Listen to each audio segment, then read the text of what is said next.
அன்னபூரணி அம்மா அப்படிங்கிற ஒரு பெண் சாமியார், போலி சாமியார். இந்த அம்மாவுடைய வாழ்க்கை கதை என்ன அப்படின்னு சொல்லி பார்த்தீங்கன்னா, இந்த அம்மா சொல்வதெல்லாம் உண்மை அப்படின்னு சொல்லி விஜய் டிவியில் ஒரு நிகழ்ச்சி நடந்துகிட்டு இருந்துச்சு. அந்த நிகழ்ச்சியில் வந்து ஓன்னு ஒப்பாரி வச்சு அழுதுட்டு இருந்துச்சு. என்னன்னு சொல்லி பார்த்தா, இன்னொருத்தர் புருஷனை இந்த அம்மா ஆட்டையை போட்டு வாழ்ந்துகிட்டு இருக்கு. அந்த அம்மா வந்து ஒரு வயசு பொண்ணு, ஒரு பையனோடி அந்த அம்மா இருக்காங்க. யாரு? இந்த அரசு அவருடைய ஒய்ஃபு. அந்த ஆளும் ஒய்ஃப் கூட போக மாட்டேன்றாரு. இவளுக்கு ஆல்ரெடி ஒரு புருஷன் இருக்கு. இவளும் விட மாட்டேன் அப்படின்னு சொல்லிட்டு ஒரே ஆர்ப்பாட்டம் பண்ணி சட்டையெல்லாம் கிழிச்சு எப்படியோ வாழ்ந்துட்டு இருந்தாங்க. அந்த ஆளு ஒய்ஃபை விட்டுட்டு இவ கூடயே வந்து வாழ்ந்துட்டு இருந்தா. அவர் கொஞ்சம் வசதி உள்ளவர்னு நினைக்கிறேன். நல்லா இவருக்கு எல்லாத்தையும் கொடுத்து, இவளுக்கு ஒரு வயசு பொண்ணு வேற இருக்கு இந்த மூதேவிக்கு. எல்லாத்தையும் கொடுத்து இவகிட்டே தஞ்சம் அடைஞ்சிட்டாரு. என்னைக்குமே வந்து ஒய்ஃபை விட கூத்தியாளுக்கு முக்கியத்துவம் அதிகம் இருக்கும் இந்த நாட்டில். அப்படிங்கும்போது வச்சுக்கிட்டு இது பண்ணிட்டாரு.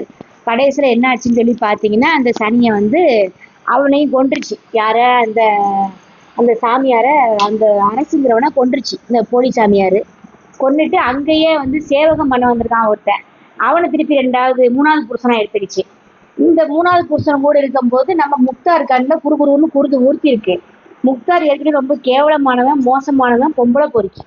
அவன் என்ன நினைச்சிட்டான், சரி நம்ம கொஞ்சம் விட்டுலாமா அப்படின்னு சொல்லிட்டு அந்த மூதேவி என்ன பண்ணிருச்சு, நேர போய் இந்த அன்னபூரணி அரசு அம்மா காலில் போய் விழுந்து, ஏம்மா இந்த மாதிரி எனக்கு நீங்க பேட்டி கொடுக்க வாங்க, உங்க பேட்டி எனக்கு தேவைப்படுது, நான் உங்களை அப்படி காட்டிடுவேன், இப்படி காட்டிடுவேன், உங்களுக்கு ரொம்ப நல்லவங்களா காட்டுவேன், வாங்கம்மான்னு சொல்லி காலில் விழுந்து அவன் ஸ்டுடியோவை கூட்டு போயிட்டான்.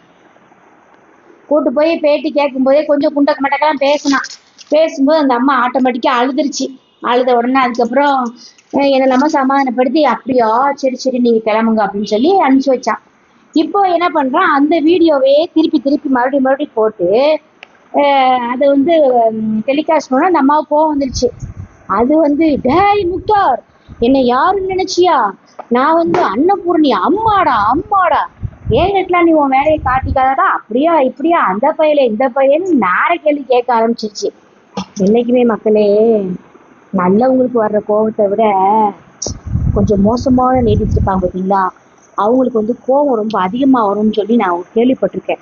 அப்படிங்கும்போது இது வந்து ஆசைக்கு ஒன்று, ஆசைக்கு ஒன்று, அதுக்கு மேலே ஆசைக்கு ஒன்று அப்படின்னு சொல்லி இது வந்து ஒரு வெறி பிடிச்ச சாமியார்னு வச்சுக்கோங்களேன். இது அந்த மாதிரி மூணாவது புருஷன் இருக்கிறதுனால அந்த பையன் இந்த பொம்பளையோட சின்ன பையன் போல தெரியுது. வச்சு வாழ்ந்ததுனால இவன் வச்சு கிளின்னு கிழிக்கும் போது இந்த அம்மா ஆட்டோமேட்டிக்காக கோவப்பட்டு, டேய் முக்தார் வாடா, நான் வந்து அன்னபூர்ணி அம்மா, எனக்கு நீ யாரு, உன் சுயசரிதை என்ன, எல்லாமே எனக்கு தெரியும், நான் உன்னை சும்மா விட மாட்டேன், அப்படியா இப்படியான்னு சொல்லி ரொம்ப கிழிச்சிருக்கு. நான் என்ன சொல்கிறேன், முக்தார் மானங்கட்ட நாயே உனக்கு தேவையா? அது மாதிரி பார்த்தீங்கன்னா, முக்தார் வந்து ரொம்ப இளைய தளபதி விஜய் அவர்களை வந்து இப்போ முதலமைச்சர், அவரை வந்து ரொம்ப தரக்குறைவாக பேசினான். என்ன பண்ணானா, அவர் நோன்பு வச்சுட்டு பள்ளிவாசலில் போய் நோன்பு திறக்கும் போது அவர் தண்ணி அடிச்சுட்டு நம்பிட்டாரு அப்படின்னு சொல்லி சொன்னான். அதுக்கப்புறம் ஒரு சுண்ணத்து பண்ணாதவன் எப்படி பள்ளிவாசலில் போய் நோன்பு திறக்க முடியும்னு சொல்லி சொன்னான். நீ எத்தனையோ பெண்களை வந்து முஸ்லீம் பெண்களை விஜய் சீரழிச்சிருக்காரு, விஜயால் வந்து லேடிஸ் இல்லாமல் இருக்க முடியாது, வெளிநாட்டுக்கு போன முஸ்லீமுடைய ஒய்ஃபு அவங்கெல்லாம் வந்து விஜய் ரொம்ப கெடுத்திருக்காரு, நாங்கள் அதை சீக்கிரம் அந்த அம்பலத்துக்கு கொண்டு வருவோம், சிறுபான்மையினருக்கு விஜய் வந்து ஒரு நல்ல ஒரு இதாக இருக்க மாட்டார் அப்படின்னு சொல்லி முஸ்லீமை கூப்பிட்டே பேச வச்சான். அதுக்கப்புறம் என்ன பண்ணா, நம்ம சவுக்கு சங்கர்ட்டே ஒரு பேட்டியை கேட்டு அவனையும் போய் தரக்குறைவாக பேச ஆரம்பித்தான். இப்படி இவன் வந்து எல்லாத்தையுமே பேட்டி கேட்குறது ஒன்று, அவன் தலைப்பு வைக்கிறது ஒன்று, அங்கே உள்ள செயலாக்கம் வேற இருக்கும். அதுக்கப்புறம் என்ன பண்ணுவான், அவன் இந்த கேள்வி கேட்டு, சாரி இந்த கேள்வி இல்லை, இதை நான் கட் பண்ணிக்கிறேன் அப்படின்னு சொல்லி சொல்லுவோம் தெரியுமா, அப்படி கட் பண்ண கேள்வி ஆன்சரை திருப்பி அதை வந்து எடிட் பண்ணி போடுறது, இந்த ஏஐயில் போட்டு அதை டெவலப் பண்ணி போடுறது, இப்படி வந்து எல்லாரையும் டென்ஷன் படுத்துகிற வேலையை தான் அந்த முக்தார் பார்த்துக்கிட்டு இருக்கான். அதுலேயும் பார்த்தீங்கன்னா, விஜய் வந்து இந்த சர்ச்சுக்குள்ளே முட்டி போட்டு போகிறத அதை ஒரு பாதிரியாரை வச்சே சொல்ல வச்சான். இந்த மாதிரி அவன் வந்து பொறுக்கித்தனமான வேலைகள் நிறைய பண்ணான். இந்த முக்தாரை வந்து அதே மாதிரி சீமானனுக்கு எதிர்த்தா விஜயலட்சுமியை வர சொல்லி அதை அப்படி அச்சுச்சோ. அப்புறம் இந்த சினிமா நடிகரெல்லாம் ஒரு மாதிரி ஒரு முகத்தை ஒரு மாதிரி வச்சுட்டு பேட்டி கொடுப்பாங்க பார்த்தீங்களா, அந்த மாதிரி.